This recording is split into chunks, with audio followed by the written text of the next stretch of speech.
Gold crash कर गया, silver crash कर गया, बिटकॉइन भी क्रैश कर गया। तीनों क्रैश कर गए। तीनों एक दूसरे के एंटी समझे जाते थे, लेकिन अब क्रैश किए तो तीनों ही कर गए। अच्छा, ये चलो हार्ड एसेट हैं, हार्ड टू प्रोड्यूस हैं, लेकिन साथ ही साथ डॉलर क्यों क्रैश कर गया, साथ ही साथ S&P 500 क्यों क्रैश कर गया, प्लेटिनियम क्यों क्रैश कर गया, नैस्डैक क्यों क्रैश कर गया। ये सारा कुछ ही क्रैश कर रहा है। तो पैसा जा कहां रहा है, किसकी जेब में पैसा जा रहा है, ये आज की वीडियो में आपको पता लग जाएगा। यहां पे जो मैनिपुलेशन हो रही है वो एक्स्ट्रा लेवल की हो रही है। आपको नजर आ रहा होगा कि फेड का न्यूज आ रहा है, उसकी वजह से जो है यहां पे डिफरेंट जैसे गोल्ड हो गया, सिल्वर हो गया, ये एसेट जो है क्रैश कर रहे हैं, क्योंकि वो बिटकॉइन को भी अच्छा समझता है और डॉलर के लिए तो बहुत ही पॉजिटिव। तो डॉलर भी तो यहां पे नहीं मजबूत हो पा रहा, वो भी तो साथ ही साथ क्रैश कर रहा है। तो इसकी रीजन ये भी नहीं हो सकती कि फेड का न्यूज आ रहा है तो उसकी वजह से जो है आया नहीं है, अभी अनाउंस किया गया है सेनेट से, अभी उसकी मंजूरी होना बाकी है। मई में वो अपना ऑफिस संभालेगा, लेकिन अभी तो उसके असरात अगर होते तो डॉलर तो मजबूत हो रहा होता ना, वो भी तो क्रैश कर रहा है ना। अगर यूएस से शटडाउन की वजह से बिटकॉइन क्रैश कर रहा था तो उसके साथ साथ पिछली दफा जब यूएस से शटडाउन यूएस से गवर्नमेंट का शटडाउन हुआ था तो गोल्ड और सिल्वर तो यहां पे अपने आप को जो है पॉजिटिव मजबूत करते हुए दिखाई दे रहे थे, अच्छे खासे उनमें जो है ग्रोथ देखने को मिल रही थी। तो वो भी तो नजर नहीं आ रही, अगर अनसर्टेनिटी बन रही थी और इस तरह के सीन हो रहे थे। सिर्फ रीजन क्या है, मैनिपुलेशन। और मैनिपुलेशन किस हद तक हो रही है,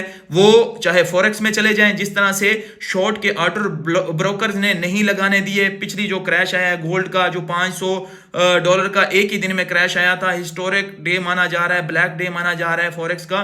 तो वो जो है ब्रोकर जो हाथ रख रहे हैं यहां पे क्रिप्टो मार्केट में, एक्सचेंजेस वही हाथ रख रही हैं। कल की वीडियो में मैंने आपको बताया कि क्वाइन बेस ने 16,000, बाइनांस ने 9,000, साथ ही साथ जो है विंटरम्यूट ने 5,000 और उसके साथ साथ बायबिट में 30,000। इस तरह जो है ये सारों ने मिलकर जो है एक दफा सेलिंग की। और इस सब को देखते हुए, क्योंकि crypto.com और क्रैकरन और सारी एक्सचेंजेस जो है इसमें मुलव्वस थी, इसमें OKX अब निकल के आई है। और OKX के को फाउंडर ने कहा है कि यहां पे जो 10 अक्टूबर का बड़ा क्रैश आया था, हिस्टोरिक क्रैश आया था, तकरीबन $30 बिलियन तक निकल गए थे क्रिप्टो मार्केट से और हर कोई लिक्विडेट हो गया था। जो भी था क्रिप्टो मार्केट में, जिसने फ्यूचर की कोई भी पोजीशन ओपन की हुई थी, वो लिक्विडेट हुआ था।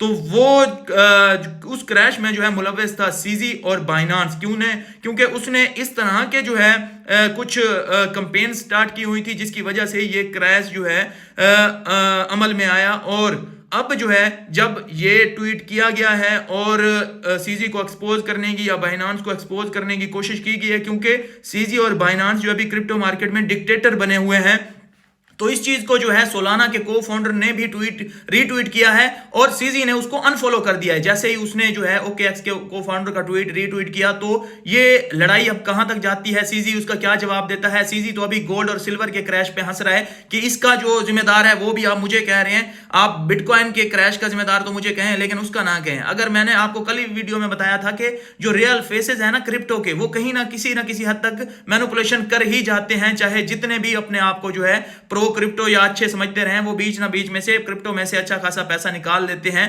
तो वही अब भी हो रहा है। अभी जो है देखें, मैंने आपको कहा था कि क्रिप्टो मार्केट का जो बॉटम लगेगा वो 60,000 तक लग सकता है और हम उसके करीब अब जाते हुए तकरीबन पहुंच ही गए हैं, क्योंकि रेनबो पैटर्न पे देखें फायर सेल जोन में चला गया है बिटकॉइन, जो हम वेट कर रहे थे, जो हम देख रहे थे। और इस रेंज में अगर आप लॉन्ग टर्म के लिए जाते हैं तो यकीनन हम लॉन्ग टर्म के लिए मार्केट को प्रेडिक्ट कर सकते हैं कि अपसाइड ही जानी है। लेकिन शॉर्ट टर्म के लिए अगर आप घुसेंगे, जितनी मैनिपुलेशन हो रही है मार्केट में, जितनी अनसर्टेनिटी है, जो दुनिया के हालात चल रहे हैं, तो यकीनन आप लॉस करेंगे। और कल भी जो क्रैश आया गोल्ड में, सिल्वर में, ये सारे जो क्रैशेस आ रहे हैं बिटकॉइन में, इनमें सब के सब जो है पैसा अपना गवा बैठेंगे।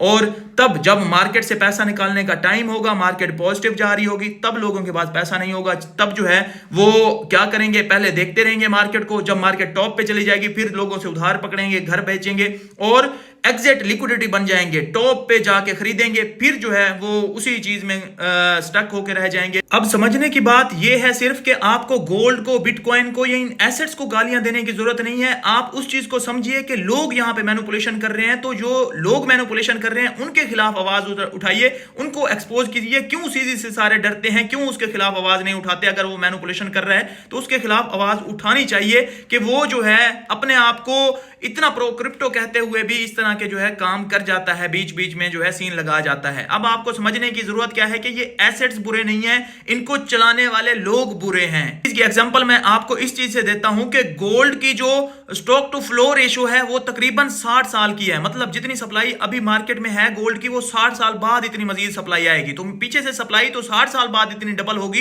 क्यों बिटकॉइन गोल्ड जो है इतना क्रैश कर गया इतना पहले? तो लोग उसको क्रैश करवा रहे हैं, जाहिर बात है उसमें मैनिपुलेशन कर रहे हैं। उसके अलावा जो है अगर बिटकॉइन की स्टॉक टू फ्लो रेशियो देखी जाए तो वो 122 सालों की है। 122 साल बाद जितनी बिटकॉइन की जो मतलब अभी तक सप्लाई आई है उतनी मजीद लाने के लिए 122 साल लगेंगे। तो वो भी जो है उसकी हार्ड टू प्रोड्यूस है। ये एसेट तो ऐसे हैं कि इनको अपने आप से जिस तरह से डॉलर को जो है प्रिंट जितना मर्जी किए जाओ उस तरह से प्रिंट तो नहीं किया जा सकता ना, जाहिर बात है इनकी माइनिंग करनी पड़ती है। और सिल्वर की जो है तकरीबन 22 साल है, सिल्वर की कम है, उसकी जल्दी सप्लाई आ सकती है मार्केट में, लेकिन गोल्ड की और बिटकॉइन की तो बहुत हार्ड टू प्रोड्यूस है। तो ये एसेट्स अच्छे हैं, हार्ड टू प्रोड्यूस है, इनकी सप्लाई भी लिमिटेड है। तो ये चीज देखते हुए आप इन एसेट्स को गालियां मत दीजिए, जस्ट उन लोगों को एक्सपोज करने पे फोकस कीजिए जो मार्केट को इस तरह से हिला रहे हैं, कभी पैसा निकाल रहे हैं, कभी डाल रहे हैं और कोई यहां पे सुकून का सांस नहीं ले पा रहा।